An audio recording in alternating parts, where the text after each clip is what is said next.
it's just these comments are wild. I get it. It's uncomfortable to like think like, oh, maybe I've been lied to and misinformed all this time about health and nutrition. But it's wild. They're just so misinformed, and they don't want they don't even want to entertain the idea. They just shut it down. They're like, no, you're spreading misinformation. You're going to have scurvy. You're going to have gout. You're going to have clogged arteries. You're going to have a heart attack. And I'm like, gosh, you guys. And they're brutal. Like, make fun of me or make fun of my food all you want. I don't care.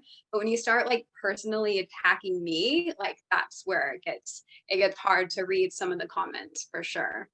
Hey everyone, welcome back to Carnivore Vitality. Today we have a super special guest. We have Courtney. She is super famous on TikTok and she's really making waves in the carnivore space. So, hey, thank you so much for joining us, Courtney. Thank you for having me, guys. I'm excited to chat. Yeah. So Courtney, do you want to start by just telling us your story in a couple of minutes and just kind of how you started carnivore and how you started your YouTube channel and TikTok? Yeah. So I am a 38-year-old stay-at-home mom living in Southern California. I've been a long-term yo-yo dieter, binge eater, emotional eater, like all the things. So I've been in the keto and low carb world for about like 6 years on and off. And I stopped what was working for me. I don't know why. I got caught up in the anti-diet culture. So I tried the whole intuitive eating thing. And for someone that doesn't do moderation well, like that was not good. I quickly gained like 40 pounds in 4 months, felt like garbage. And then I stumbled across Carnivore MD, who does more like animal based with fruit. So I started out with that for about 5 weeks, realized that the fruit and the sugar wasn't working for me. It was making me still be hungry after I ate a lot. And it was just kind of feeding into those sugar cravings. I guess for the last, like 4 to 5 months, I've been strict carnivore, lots of health improvements. I've never felt better. And yeah, I'm just going to keep on going until it's not working for me. Yeah. So what are some of those benefits? What do you reckon are the best benefits that you've experienced on carnivore? For me, my skin has cleared up. I've always had bad skin, lots of acne. So that's been great. My mood has improved, my mental health. I was able to go off of my Zoloft. So that's been awesome. And then just like weight loss, I'm down like just about 30 pounds. I still have 30 to go. And what else? Just like improved digestion, like little things here and there. But I say those are like the big ones that stand out for me. You said Zolox. Is Zolox an antidepressant? Zoloft, yeah, it's for anxiety and depression. And how was your experience on a drug sort of like that compared to going off it or weaning down on it now being the carnivore diet? What was it like? Yeah, so I tried going off of it in January. That was way before carnivore, and the withdrawal symptoms were horrendous. And it's kind of crazy because my doctor that prescribed it never once mentioned that I could have that. I always thought the withdrawal symptoms were from people who like went off cold turkey. So I was very surprised. Flu-like symptoms, brain zaps, like I just felt awful. And then I realized that I needed to go back on. Like I mentally was not ready to be off. So this time around, it was so much better. I did wean slower than she had recommended, but I was also taking beef brain supplements. So I've heard, if you have an ailment, like means like. So if you're having like kidney issues, you would take like a kidney organ, eat it or take a pill. So I did the beef brain, and yeah, it was so much better this time. I had like a couple of days of nausea, few brain zaps here and there, but it was nothing compared to trying to wean off before I was carnivore. Yeah, sick. And you mentioned you had some skin issues, which I think a lot of people would have in this day and age. And it's really good that you've healed them on the carnivore diet. What's your sort of thoughts on the approach that the media is pushing about skin and how to fix your skin? Do you use a lot of skin products or not too many? I don't, probably like 10 years now, I've always washed my face with oil. So I do like a mix of castor oil and jojoba. So I've always had pretty simple skincare.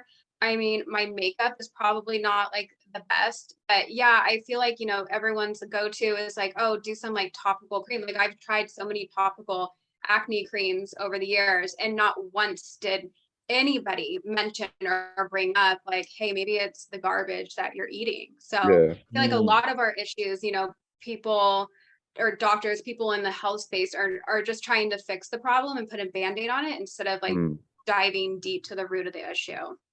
Oh yeah, 100%. 100%. On TikTok, you see these doctors doing their skincare routines and they're using 6 or 7 different products. They're going a super elaborate routine with sunscreen, and yeah, they don't address the root cause, which is simply the food that you're putting in your body. And there's so many stories of all the carnivores.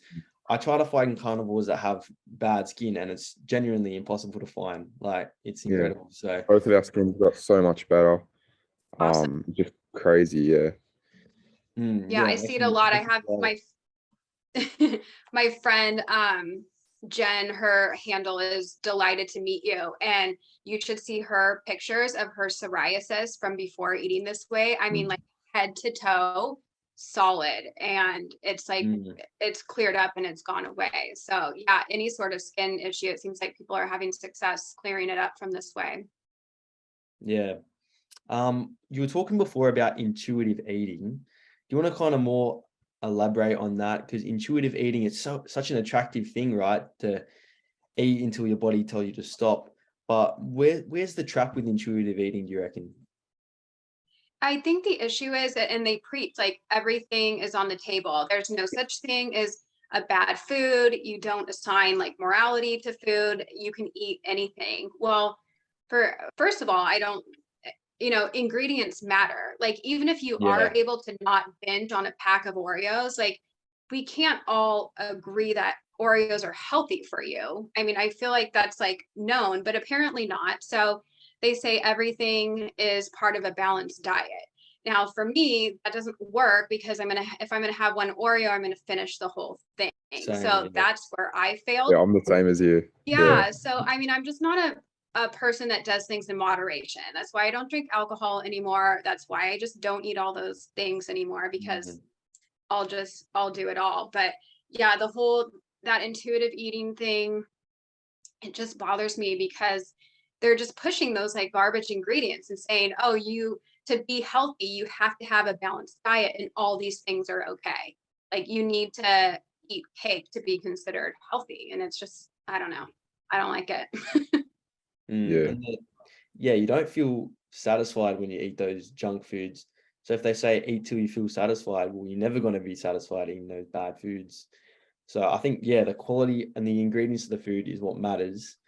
Me and Daniel constantly talk about how the calories in versus calories out methodology is so flawed, because if you're eating horrible food and you're trying to stay under the calories, it's going to be so hard to do so. Because yeah, you're going to be pretty much starving yourself if you're eating rubbish food that isn't like satiating you. You're not So going to be able to stick to it as well. You're just going Yeah, to feel because you're terrible. not going to feel satiated by it. It's eating the sugar, you're just going to be craving more sugar. It's not going to do like anything great for your body and your hormones. Like I just stay away from it. yeah. Yeah. So you said you've been on the carnivore diet for around 5 months now. How have you found sort of your cravings and going back to old ways of eating? How have you found that? Has it been challenging, or has the cravings gone down a bit now? Honestly, no desire. You could have a whole plate of brownies or cookies next to me, and I have no desire. I mean, there's like once in a while where it's like, oh, that would be good. But I know like it would just be a vicious cycle for me and it Yeah. would start everything over. I do find like if you are having some sort of craving, having like a pinch of salt or a bite of butter, like having salt or fat is really going to help curb that and make sure you're not dehydrated. Even sometimes like cutting my kids' fruit, I'm like, oh, this would be good. But it's more like it's juicy and it's like, okay, maybe I'm thirsty if I'm wanting like the juice from this fruit. So after the first few weeks, I feel like it's just not anymore. Have you had any experiences where you have relapsed and you have had some of other food and then you've absolutely felt like horrible, or you just haven't relapsed at all, really? I haven't had one. I'm trying to think. I don't even think I've had one bite of anything yet. Wow. And that's not to That's say I never insane. will, but like Yeah. not yet. Just Yeah, a little because bit of fruit in the beginning. Yeah. because we've had experience where, a few times we've been at social events and maybe we've had a bit of pasta or a slice of cake, maybe only a few times. And the beautiful thing about this diet is that we become really sensitive to foods that are bad for us. So we just feel absolutely terrible after. And every time you cheat, it just makes you never want to cheat again. Like, Mm. obviously, you haven't experienced that too much because you haven't really cheated, but Right. No, but I totally get that. I mean, it's almost like having a hangover, where you're like, oh, okay, like never gonna do that again. But yeah, I could see how that could affect you for sure.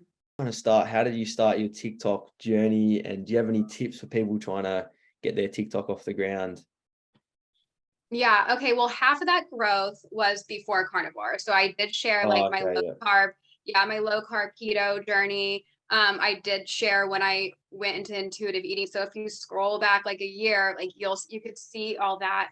But it never went crazy until carnivore. I didn't know eating this way was going to be so controversial. I never once Mm. got a hate comment when I was keto. Yeah. But you take away the vegetables and people just lose their minds. I mean, have you read any of the comments Oh, I've I seen online? some actually reactions and yeah, I've seen some comments. People, Okay. yeah. I saw a video last night. It was like these carnivore people are crazy. It had like almost 1 million views, and I'm pretty sure I saw your face in it.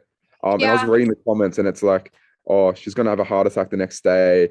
Where's the fiber? Her gut is gonna feel sorry for her, and all this stuff. And it's just wow, so many people are just misinformed. It's it is. Yeah, I've seen some of those. I know like the August the Duck had one, and Freely, the banana vegan girl, did one on me. Um, yeah, it's just these comments are wild. I get it. It's uncomfortable to like think like, oh, maybe I've been lied to and misinformed all this time about health and nutrition.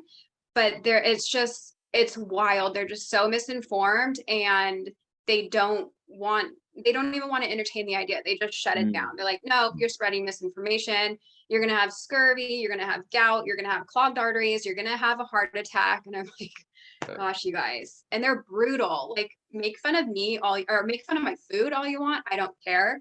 But when you start like personally attacking me, like that's where it gets hard to read some of the comments for sure. Yeah. So do you reckon you've kind of built a bit of a thick skin and you're getting better at kind of dealing with those kind of comments? To be honest, I cried yesterday after reading a few. I'm getting better about not reading them. It's Yeah. hard. Like, it's really hard because, curiosity gets the best of you. It's almost like a car crash. You're like, okay, Mm. let me just peek in and see what they're saying. It's like, why do I do this to myself? I already know what they're going to say. Mm. So yeah, I'm trying to get better about just posting, answering a few, and then just leaving because Yeah. there's nothing good in there. And I'm hoping like the like-minded people will find me somewhere else. I feel like Mm. Instagram is more of like a nurturing community, Yeah. and not as much hate there.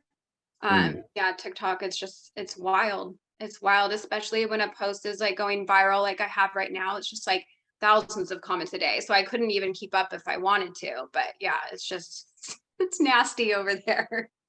and Yeah. it's quite hard to deny anecdotal evidence. You've experienced innumerable benefits in the carnivore diet, and the fact that they're bringing you down is just it's quite Yeah, pathetic, really. they don't care about that. They want peer-reviewed studies and long-term studies, and they're working on it. We're getting there, but there's not enough evidence to like make them happy. It's sad. Yeah. And they can't see the whole story on TikTok. Like, you might only have 60 seconds for a TikTok and they'll see what you're doing, they'll write a comment, but they haven't seen your YouTube channel, they haven't seen your Instagram.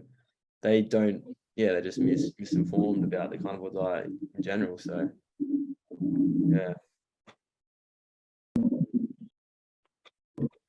Yeah. So speaking of the innumerable anecdotal evidence on the carnivore diet, as you see everywhere, people such as Jordan Peterson, Michaela Peterson, and all these big people influencing it. Where do you think the future is headed for nutrition? Do you think that people will start to turn away from standard American diets and vegan diets and, look more towards carnivore? I hope so. I don't honestly see that happening. I think people are starting to be a little more mindful about the ingredients. I feel like a lot of people are at least on board right now with the whole seed oil thing. I feel like that's a hot topic right now. And I'm seeing people that at least I'm friends with that would never go carnivore, but they're being mindful of that. So I think it will slowly, I don't even want to say like mainstream, but it will be a little more acceptable like keto is, even though I know a lot of people don't even think keto's safe, but I feel like maybe it will be a little bit more normalized like that. But yeah, I wish more people would just give it a shot for sure. Mm. How do you think, as people in the carnivore space, that we can try and get our friends to try it, or we can try and get the world educated about it? How do you see us being able to share that to the world the most effective in the most effective way? Yeah, I think by people just doing it and sharing their journey. So not so much as, I don't know, I feel like it's a fine line between like you need to do this and this is what you should do, and just like sharing what you're doing, and people will slowly start to get curious. Mhm. My like analogy that I like to sound so corny. I like to think of myself as a lighthouse. So you picture the lighthouse shining out to the boats. They're not like telling the boats where to go. They're going to still shine even if there's no boats. So you Mhm. just keep putting yourself out there, keep sharing your story. Don't worry about if there's 1% or 100. Like the more that people see this, the more they'll start to like be curious, or especially if your health improves, or if someone is like Mm. drastically losing weight, then that also makes people go like, because a lot of the things, if you're healing inside, like a lot of people can't see that. So I definitely think, like the weight change are just visible things. So yeah, I would just keep showing up and just let people come to you and ask questions. Mm.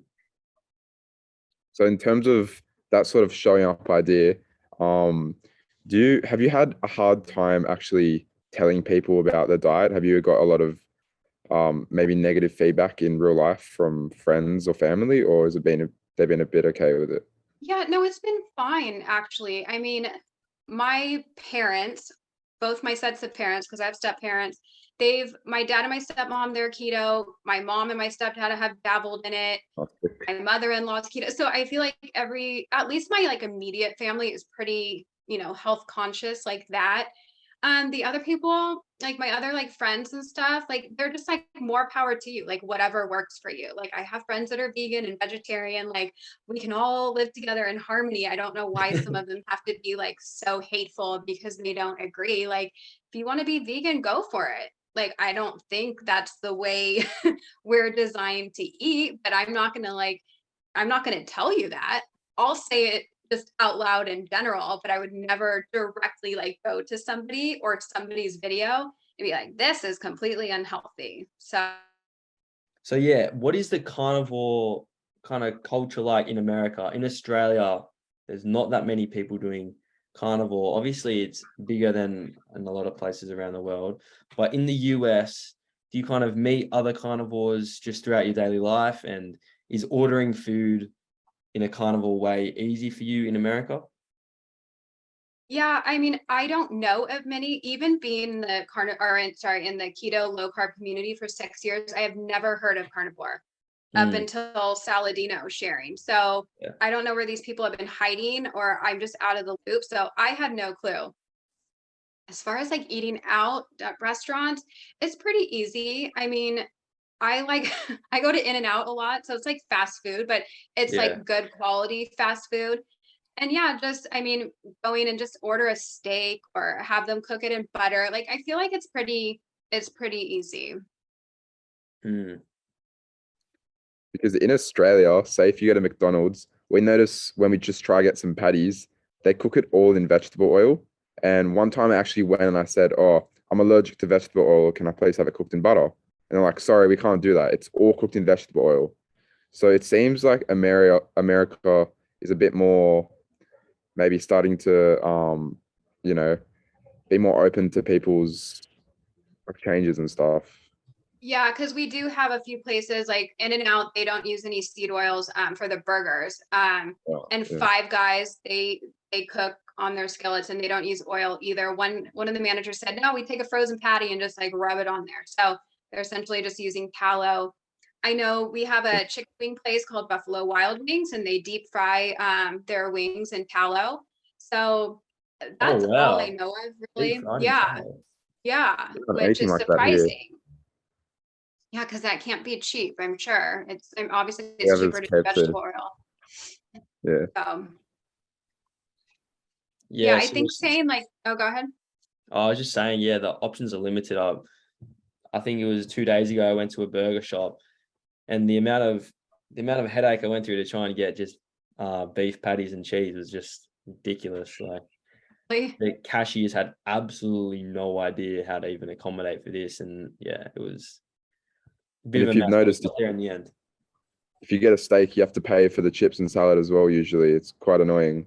And if Oh you go yeah. to a pub or something, I've seen people, I don't know if like loaded baked potatoes are popular where you guys are, but Yeah, they no, can not be really. here. They're, oh no, no, okay. Because I've No. seen people here like get that as their side to their steak, but just get the topping. So they'll get like sour cream, bacon, and cheese, and just Mm, without the potato. But yeah. yeah, I sometimes when I order things, because we went out this morning, um, and they're not sure what to do when you're like, no bread, no produce, no nothing. Like, I just want this. And they're like, well, what about this? I'm like, no, like I just want a burger patty, cheese, and bacon. And of course, my meal came today with a big pile of fries next to it. I'm like, okay, well, Yeah. at least the burger is clean. I can dump those off. you didn't eat them, did you? No, nope, not even a bite. So what do you see as a difference between the keto diet and the carnivore diet? So you're on a low carb diet for a while. I assume that you're feeling better than when you're on than full carbs.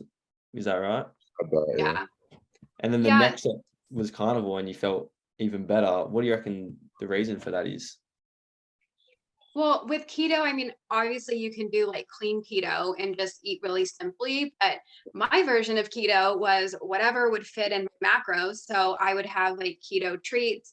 I was obsessed with these low carb tortillas. Like I would just eat four dipped in butter. And because the carb count was so low, but it's like what I couldn't even tell you what ingredients were in there. Yeah. So when I was doing keto, it was strictly for weight loss. I had zero cares about my health or ingredients or what I was eating. It was to hit my macro goal and to lose weight. And it's just like, I look back and I'm like, oh my God, like what was I doing? What was I eating? Like all this stuff wasn't on my radar. Even the seed oil thing wasn't even a thought until like a few months ago. So yeah, it wasn't coming from a health perspective when I was on it. And that's the beauty of the carnivore diet. You can't do it bad. You can't do it really not clean. If you on the carnivore diet, you can pretty much eat as much milk, like raw milk or cream or all the really bad foods as you want for a lot of people, and you're still not gonna gain heaps of weight. Obviously, it's different for everybody, but yeah, that's the beauty of the carnivore diet. There's no kind of thought of you can still cheat, because on the carnivore diet you can't cheat because everything is already like laid out for what you can eat. And yeah, it's Exactly. so And it's all simple to follow. nutritious. It's all Wait, nutritious, so, yeah. so Courtney, do you actually, in terms of your protocol with the carnivore diet, do you actually experiment with, do you have milk, cheese, dairy, or you just go more strict and just the beef and lamb and Yeah, stuff? I do dairy and cheese. I've actually been more minimal on my cheese lately, but I've had a lot of cream. So I'm actually like doing the high fat version of carnivore right now. So I've lowered my protein and raised up my fat, and I actually broke through my weight loss stall eating that way. And I have like Yeah, tons of Really? energy. I feel like I'm like sometimes it's like a little much. So I'm having a lot of fat or a lot of cream to get that fat in because I don't love like I don't love chewing on, I mean, I'll eat the fat on my steak, but I've tried, like, I air fried, I got like fat scraps. I'm like, okay, I can't really do this. So I don't love like eating scoops of tallow. Like I'm gonna do cream instead. But I can tell sometimes when I have too much dairy and cheese, it does make my skin break out a little bit more than normal. So I'm still kind of Yeah. figuring that out and playing around with what works. Yeah, I got a tip actually, Courtney. If you have a steak and it has a bit of fat around the edge, I mean, you probably already heard of this, but you put this on TikTok or something. Cut off the fat on the side and then dice it up into little bites. And then if you chuck that into the pan, it just makes these absolutely incredible steak fat Chips. crisps. Yeah. And you put salt on it and it just tastes absolutely unreal. So I don't know. Yeah, that's what we do. Yeah, I like that on a steak, but I made like a whole batch and it was like I had a few and I'm like, okay, it just felt a little After a much. while, Is that I when don't know. is that when you air fried them? a little Yeah, bit. yeah, Yeah, I okay. got scraps of beef fat from the butcher. And yeah, they were good, but it was like not as easy to get down as like I can just chug cream out of the bottle and I love it. Like So delicious, eh? Do you ever whip it and it up almost or you just tastes drink it? sweet. Yeah, yeah. Even though it has like no sugar in it, it tastes a bit sweet. So It does. I think, like once you get all this stuff out of your body and you're not eating sugar, like I equate it to like a smoker says like when they stop smoking, they get their taste buds back finally and everything tastes like more intense and alive. And yeah, like heavy cream, just it has a sweetness to it. I feel like I'm drinking a milkshake. And I know people that are eating carbs and sugar won't have that same flavor profile, yeah. but I love it. And people always say that fat makes you fat, but it's interesting how once you've actually upped your fat intake, you've been able to lose more weight. Yeah. What's your sort of thoughts on the lie that fat makes you fat and that Yeah, sort of that's thing? old news. I think that was like pushed like marketing for when margarine came out.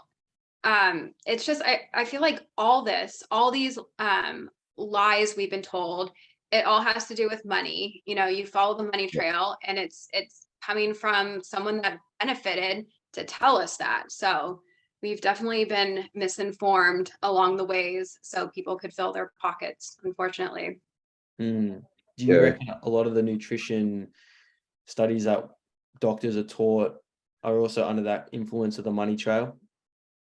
Yeah, I mean, okay, I'm going to butcher the name of this, but it's like when you go to school and you're a dietitian, the like governing board, I forget what it's called, like the Academy of Dietetics. I don't even know. I'm forgetting. Academy of Nutrition. Well, you can go online and see like the list of their sponsors, and this is who like governs the dietitians. Bunch of like, okay, random food stuff. There is like meat and dairy on there, but there's like this confectioners company. So dietitians are literally being sponsored by a candy company. So, I mean, how is that? And that's why they're pushing all this and the standard American diet, which how's that working out for us? You look around and the majority of our country is sick and overweight and, have so many health issues. So standard American diet is not where it's at for sure. Oh no, we have the same with our heart foundation. So this is meant to be about having a healthy heart, and then you read some of their Go to the sources. you read their articles and they're telling you to reduce your red meat intake and to make sure you can really lean cuts of meat to help protect your heart. And this was all drilled into us in school. I remember being in school, someone from the Heart Foundation would come out to our school, give a talk about how to be healthy and live a healthy lifestyle. Disgusting. Pretty much just saying that cereal is healthy. So I don't know if you guys have these, but rice bubbles, like I think Rice Krispies or whatever, that would be pretty healthy. Nutri-Grain, which is a pretty sugary but marketed as healthy cereal, and With fiber in it and stuff, so they claim it as healthy. It's stupid. Yeah, it's all ass backwards and the food pyramid is upside down. I mean, there was just something released like a handful of months ago about like the White House released like whatever their list of foods, and like Kellogg's cereal was listed above meat and eggs. Like meat, eggs, dairy was at the very bottom of this list. And we're like, okay, I give up. Like this is why people think the way they do, because they're just blindly believing everything they're told. Like half the country is not questioning anything. And I feel like the last 2 years just go to show that anyways, that like, let's just like wake up, let's question things. Like, why should I believe what they're telling me? Like, no. I want to find out who these people, part of the government organizations that are creating these health guidelines, how that all works. Is it just a health minister that thinks that they're getting information and they don't actually know the harm, or is there more to it than just that? Is there actually some foul play happening in the government? So it's I think so for sure. I mean, there's things that are coming out about like studies with like dementia and Alzheimer's, I believe, where it was like these scientists or whatever were paid off by whatever guy or company to like falsify things. So yeah, 100% people are doing shady shit to make money. It's pretty messed up. I agree. Yeah, that dementia rates, I think, skyrocketed during COVID-19, just lockdowns in Australia, especially, I think, because we had such a prolonged lockdown. Dementia rates increased so much just from the lack of mental stimulation. And, those numbers, you can't really put those numbers on the news. And this is kind of like a sidetrack, but during COVID, all they were trying to do was reduce the case numbers, because that's all that the politicians' worth was based on. All the states kind of fought for the lowest case numbers, but at the cost of skyrocketing dementia, huge increases in depression, anxiety, because that stuff can be swept under the rug pretty easily. So yeah, it's sad what's been going on for sure. Okay, so our meeting is nearly finished. So Courtney, thank you so much for joining us. It's been awesome having you on the show. Is there any words you'd like to say? Just to anybody who's like curious, just give it a shot for 30 days. I don't want to say, okay, I'm not a doctor, so I'm not going to say nothing's going to go wrong. But if you're having the fears of like the cholesterol and, your arteries and all that, like nothing should go wrong in 30 days. So just give it a shot, see how you feel. I know you'll feel amazing. Get labs done before, get your blood work done, and then just try it out. And then get your lab work done again to help you feel better, because it's going to be fantastic. And yeah, just give it a shot, because you won't know how bad you used to feel until you all of a sudden feel amazing. 100%. Yeah. So thanks so much for joining us today. So where can all our viewers find you? I'm on all the platforms. It's Courtney Luna, and Courtney Luna on YouTube. But it's on everything else. Yeah, I'm all over. Come say hi. Awesome. Thank you so much, Courtney. Thank you guys. Thanks so much.